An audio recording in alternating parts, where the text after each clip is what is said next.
Imagine standing in a crowded room, voices rising like waves crashing against a fragile shore, each person desperate to be heard.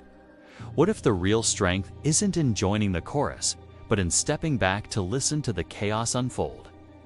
We've all felt that pull, the urge to speak up, to assert ourselves, to drown out the noise with our own. It's intoxicating, that rush of being noticed.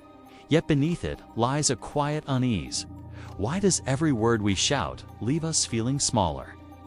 Friedrich Nietzsche peered into this human dance and saw something most miss. He believed that true power doesn't roar, waits, poised in the stillness, watching the world reveal itself.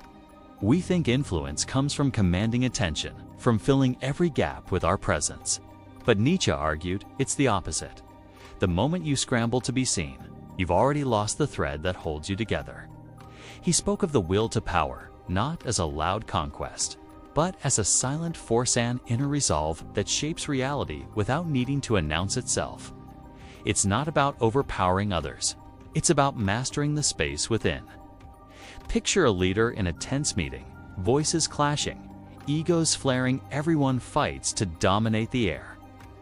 Now see one figure, calm, unshaken, letting the storm pass. Their quiet gaze steering the room without a single raised tone. Nietzsche's Übermensch doesn't chase the spotlight or crave the crowd's applause. This ideal being stands apart, choosing when to act, letting their presence ripple through the silence like a stone dropped in still water. Think of Leonardo da Vinci, sketching in solitude while others bickered over fleeting fame. His genius bloomed in quiet focus. His power wasn't in loud proclamations. It was in the patience to create what outlasted them all. Or consider Nelson Mandela, enduring years of silence in a cell, his voice muted, yet his resolve unbroken. When he finally spoke, the world bent to listen, proving that restraint can echo louder than any shout. Then there's Virginia Woolf, weaving words in the hush of her mind while chaos swirled outside. Her strength lay not in battling the noise, but in crafting something enduring from the stillness. What binds these souls isn't their volume, it's their refusal to be swept away by the clamor. They knew that influence isn't about filling every moment. It's about knowing which moments to claim. Next time you're drowning in a sea of voices online, at work, in life, pause and ask, who holds the reins here? The one scrambling to speak, or the one who listens until the truth emerges on its own? Science nods to this. Our minds cling to noise as a shield. Fearing silence exposes our doubts. Yet studies show those who pause, who resist the urge to react, wield a quiet authority that others can't ignore. Nietzsche's Übermensch doesn't flee the world's chaos. They navigate it, wielding silence as a compass through the storm. They don't need to prove their worth, their stillness does that for them. Every word you chase, every moment you fill, is a fragment of your energy spent. Why? Scatter it like dust in the wind. In a world addicted to sound, the one who dares to be quiet becomes a force unshaken. But silence alone isn't the answer. Nietzsche didn't shun action. He saw it as a spark to ignite something greater. The key is discernment, knowing when to step into the fray and when to let it burn out.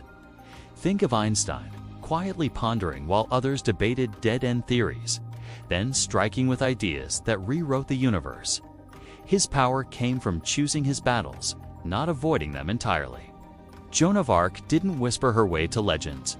She spoke, she fought, but only when her vision demanded it. Her silence between battles was as potent as her cries, a balance that turned a girl into a symbol. Nietzsche himself didn't hide. He challenged the world's foundations, but with precision, not reckless noise. His words were arrows, aimed only where they'd pierce deepest, leaving silence to amplify their weight. The difference is purpose. Shouting for attention is a beggar's game. Speaking to shift the tide is a creator's craft. The Übermensch doesn't waste breath on petty noise. They save it for what remakes the world. So when do you break the silence?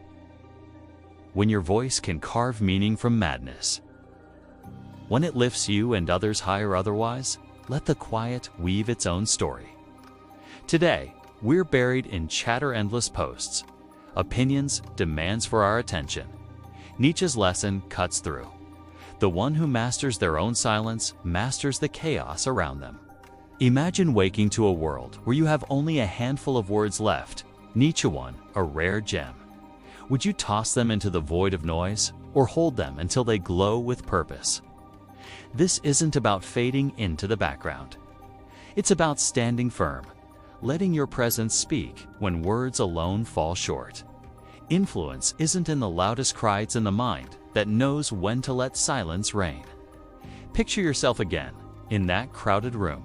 Voices pressing in now. Step aside, breathe, feel the weight lift. What if the truest power isn't in being heard, but in hearing what others miss? We seek strength in noise, in recognition, in the echo of our own voices, but Nietzsche saw it waiting in the gaps, in the breath before we speak. So, when the world demands your sound, will you fill it with fleeting clamor, or let your silence reshape it entirely?